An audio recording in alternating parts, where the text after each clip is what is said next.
দেখুন, নরেন্দ্র মোদীর আজকের দিনের বৈশিষ্ট্য হচ্ছে যে ব্যক্তি গত কবছর ধরে আত্মনির্ভরতার জ্ঞান দিয়ে এলেন তাকে একটি পরনির্ভর সরকার তৈরি করতে হচ্ছে। আত্মনির্ভর জ্ঞান এত দিয়েছেন যে তাকেই একটা পরনির্ভর শরিক নির্ভর সরকার তৈরি করতে হচ্ছে। এবং আমরা রাজধানীর অলিন্দ থেকে যা স্পন্দন পাচ্ছি তাতে নরেন্দ্র মোদী যদি বা শপথ গ্রহণ করে সরকার গঠন করেন, এই সরকার কোনো অবস্থায় স্থায়ী সরকার হবে না। সম্পূর্ণভাবে কয়েকজনকে কিছু তাদের দাবি, কিছু দরাদরি কোনোভাবে ফাঁক ভরাটের চেষ্টা করে একটা নড়বড়ে সরকার তৈরি করার চেষ্টা করছেন নরেন্দ্র মোদী। এই সরকার স্থায়ী হবে না। এই সরকার অদূর ভবিষ্যতেই চরম নাটকীয় চোরাস্রোতের মধ্যে পড়বে। এই সরকারের ভবিষ্যৎ অনিশ্চিত। রবিবার শপথ নিতে যাচ্ছেন প্রধানমন্ত্রী, কিন্তু তার আগে মন্ত্রিত্ব নিয়ে দড়ি টানাটানি চলছে। 6টা দপ্তর চাইছে চন্দ্রবাবু নাইডু, তাকে 4টে দেওয়া হবে বলে যেটা সূত্রমার বললেন। দেখুন, এটা সম্পূর্ণ তাদের ব্যাপার, এখানে আমরা কোনো মন্তব্য করাটা কোনো সমীচীন নয়। কিন্তু এই যে আমরা আবার বলছি যে 400 পাবে এনডিএ, হলো না। বিজেপি একাই গরিষ্ঠতা পাবে, হলো না। মানুষ বিজেপিকে হারিয়ে দিয়েছেন। আমি আবার বলছি, আত্মনির্ভর আত্মনির্ভর আত্মনির্ভর এই কথাটা নরেন্দ্র মোদী বলতে বলতে আজকে তিনি পরনির্ভর হয়ে গেছেন। আজকে তাকে যাদের সঙ্গে ঝগড়া ছিল একসময়, নীতিশ কুমার প্রণাম করতে যেতে হচ্ছে, চন্দ্রবাবু নাইডু যাকে অ্যারেস্ট করাতে হচ্ছিল তাকে পাশে বসে জামাই আদর করতে হচ্ছে। ফলে সব দিক দিয়ে কোনো ক্রমে ক্ষমতাটা রাখার জন্য এত রকম জায়গায় আপোষ করতে হচ্ছে যে এই আপোষের সরকার, নড়বড়ে সরকার, দরাদরির মাধ্যমে গড়ে ওঠা সরকার, আরও যা যা ইনফরমেশন আসছে, এটা নড়বড়ে সরকার।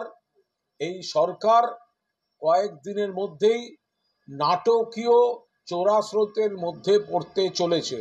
যদি শপথ অবধিও এই সরকার পৌঁছয়, যদি সরকারটা শরিক নির্ভর জোট নির্ভর সরকার আদৌ নরেন্দ্র মোদী শপথ অবধি জানো, তাহলেও এই সরকারের ভবিষ্যৎ সম্পূর্ণভাবে অনিশ্চিত। নীতিশ কুমার, যিনি রাজনীতিতে পল্টুরাম বলে পরিচিত, তিনি আজকে বৈঠকে প্রতিশ্রুতি দিয়েছেন যে পূর্ণ মেয়াদ মোদী সরকারের সঙ্গে থাকবেন, ইধার উধার করে লাভ নেই বলে তার বক্তব্য। দেখুন, কেউ যদি কোনো প্রতিশ্রুতি দিয়ে থাকে সেটা তাদের ব্যাপার। এরা সিনিয়র নেতা, আমরা কাউকে এই মুহূর্তে কোথাও কোনো ছোট করতে চাই না। কিন্তু অতীতেও যতবারই প্রতিশ্রুতি দিয়েছেন, সেই প্রতিশ্রুতি মাঝপথে অসম্পূর্ণই থেকে গিয়েছে। ফলে প্রতিশ্রুতি দেওয়া এবং প্রতিশ্রুতি ভঙ্গ, এটা কোনো কোনো দলের রাজনীতিতে একটা স্বাভাবিক গতি প্রকৃতি হয়ে গিয়েছে। ফলে এই প্রতিশ্রুতিগুলিকে সাময়িক বিবৃতি হিসেবে ধরে রাখাই ভালো। এই প্রতিশ্রুতির উপর দাঁড়িয়ে দীর্ঘমেয়াদী কোনো রাজনৈতিক সমীকরণ ভাবার কোনো কারণ নেই। প্রধানমন্ত্রী যে বৈঠকে এটাও ইঙ্গিত করেছেন 2029 অব্দি তিনি থাকবেন, কিন্তু তার বয়স তো সামনের বছর 75। দেখুন, ভারতীয় জনতা পার্টির ক্ষেত্রে এক এক রকম নিয়ম শুনি। কখনো লালকৃষ্ণ আদবানিজি, মুরলী মনোহর যোশীজির জন্য তখন মার্ক দর্শন মণ্ডলীতে পাঠিয়ে দেয়া হয়। আবার নরেন্দ্র মোদী যা হিসাব দিচ্ছেন যে তিনি অনেক দিন এসব থাকবেন এসব দিচ্ছেন। অ্যাকচুয়ালি উনিও জানেন একটা অনিশ্চিত সরকার ধরছেন। উনি নিজেই জুন মাসে বসে জানেন না ডিসেম্বর অবধি প্রধানমন্ত্রী থাকবেন কিনা। সেই কারণে একটা কৃত্রিম আত্মবিশ্বাসের মোড়ক বাকিদের মধ্যে ঢুকিয়ে দিতে এই 29 সালের গল্প বলছেন। জুন মাসে বসে ডিসেম্বরের গ্যারান্টি উনি দিতে পারবেন না যে ডিসেম্বরে উনি প্রধানমন্ত্রী থাকবেন কিনা, এই সরকার থাকবে কিনা। উনি সেখানে শুধুমাত্র আত্মবিশ্বাসের অভাব থেকে অতিরঞ্জিত একটা ভোকাল টনিক, একটা রাজনৈতিক ইঙ্গিত দিয়ে বাকিদের যেন বোঝাতে চাইছেন সব ঠিক হ্যায় কিন্তু কুছ ভি ঠিক নেই হ্যায়। এটাই হচ্ছে এই সরকারের অন্দরমহলের খবর। আদবানি, যোশী তাদের বাড়িতেও আছে, নরেন্দ্র মোদী গেছে, তাদের সঙ্গে দেখা করতে। তো এটা সম্পূর্ণ তাদের ব্যাপার। তাদের দলের বর্ষীয়ান নেতারা, বিজেপি নেতারাই ভালো বলতে পারবেন যে লালকৃষ্ণ আদবানিজি বা মুরলী মনোহর যোশীজির সঙ্গে নরেন্দ্র মোদীজির সম্পর্কের সমীকরণ ঠিক কিনা, আদবানিজি বা মুরলী মনোহর যোশীজি এই বিজেপির কাছ থেকে যথাযথ সম্মান পেয়েছেন কিনা, তাদেরকে প্রত্যক্ষ রাজনীতি থেকে সরিয়ে রিটায়ারমেন্টের ঘরে বসিয়ে মার্গদর্শক মণ্ডলীর একটা কৃত্রিম পদ তৈরি করে বসিয়ে রাখা, এগুলো বিজেপির লোকেরা বেটার বলতে পারবেন। মাঝে মাঝে কোনো কোনো দিন একটা নাটকীয় ছবি তোলার জন্য এই ধরনের যাতায়াত, প্রণাম, ফুল দেয়, এগুলো হয়ে থাকে। মোদী ইন্ডিয়া জোটকে কটাক্ষ করেছেন, বলেছেন খুব তাড়াতাড়ি এই জোটটা অতলে তুলি। আপনার সরকারটা নরেন্দ্র মোদীজি আগে বাঁচান।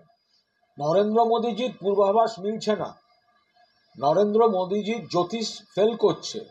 আব কি বার 400 পার মেলেনি, কেন বিশ্বাস করবেন? বিজেপি একাই সরকার গড়বে, মেলেনি, কেন বিশ্বাস করবেন? যে নিজের দলেরটা মেলাতে পারে না, সে প্রতিপক্ষের মেলাবে কি করে? নিজের দলের হিসাব যার কাছে নেই, প্রতিপক্ষ দল বা জোটের হিসাব তার কাছে থাকবে কি করে? বাস্তব হচ্ছে নরেন্দ্র মোদীর দল এবং জোটকে কমিয়ে দিয়েছে ভারতবাসী, এবং ইন্ডিয়া জোটকে এবং অবিজেপি শক্তিকে বাড়িয়ে দিয়েছে ভারতবাসী। ফলে এই প্রবণতাটা আগামী কয়েক মাস অব্যাহত থাকবেন, এবং যে সরকার জোড়াতালি দিয়ে নড়বড়ে সরকার গড়ার চেষ্টা করছেন নরেন্দ্র মোদী, তিনি যদি শপথও নেন, তারপরেও তার সরকারের ভেতর থেকে এই প্রবণতা অব্যাহত থাকবে যে ওই সরকার নড়বড়ে, ওই সরকার অনিশ্চিত, ওই সরকার জোড়াতালির, এবং ওই সরকারের স্থায়িত্বের গ্যারান্টি কেউ দিতে পারবে না। বলছি রাজ্যব্যাপী যে 26-এ এই লোকসভায় ফলাফলের পরেও 26-এ সরকার গড়া এবং ভালো ফলের স্বপ্ন দেখছেন সুকান্ত মজুমদার। সুকান্ত মজুমদার বলছেন 26-এ তাদের ভালো ফল হবে, তারা সরকারও করতে পারে। আমার মনে হয় সুকান্তবাবু নিজের মুখ রক্ষার চেষ্টা করছেন। ওনারা সবসময় 19-এ এসে বললেন 21-এ সরকার গড়ব, 21-এ এসে বললেন 24-এ এখান থেকে 30-35টা আসন পাবো, 24-এ হারার পর বলছেন 26-এ। অর্থাৎ সবসময় একটা সামনে নিজেদের কর্মীদের ভুল বোঝাতে একটা মূল্য ঝুলিয়ে রেখে তারা মানুষকে বিভ্রান্ত করে, নিজের দলকে বিভ্রান্ত করেন। ফলে বাস্তব হচ্ছে বিজেপি কমে যাচ্ছে, বিজেপি পড়ে যাচ্ছে। লোকসভা নির্বাচনে তৃণমূল বিরাট সফল, বিজেপির সব অঙ্ক ধুলোয় মিশে গেছে, বামেদের কংগ্রেসের অঙ্ক ধুলোয় মিশে গেছে, এবং 26-এ বিধানসভা নির্বাচনের ভূমিকার মঞ্চটা লোকসভা নির্বাচনের ফলাফলে প্রস্তুত হয়ে গেছে। এরপর আবার বিধানসভা নির্বাচন পর্যন্ত তৃণমূলের পক্ষে, মমতা বন্দ্যোপাধ্যায়ের পক্ষে বাংলায় ভোটের সুইংটা আরও বাড়বে। অর্থাৎ তৃণমূলের আসন এবং পার্সেন্টেজ অফ ভোট আরও বাড়বে এবং বাড়বে।